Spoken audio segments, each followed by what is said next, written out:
So what do you say with your voice to people in Los Angeles about when we do show up? How do we show up?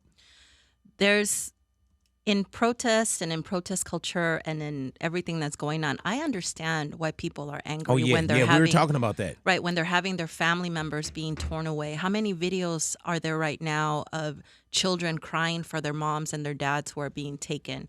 Young people who are crying for their parents because they're being taken literally off the streets or from their cars. We've seen videos of alleged ICE agents, cracking down on windows and pulling people out of cars, chasing them down a field, going into graduations and taking people. Like, I'm getting goosebumps just thinking about it because the frustration and anger is real. So I'm sorry if you are uncomfortable with the 101 freeway being taken over by people that feel like this is the way that their voice is being heard.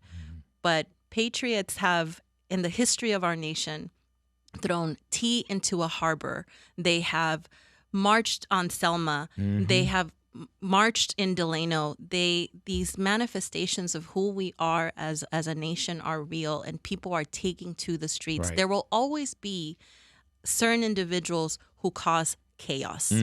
And unfortunately, that is where the media is focusing on. Yes, And I've people, seen that. right? And people feel like, oh my God, Los Angeles is burning down. No, this is a concentration of a few blocks in the city of Los Angeles.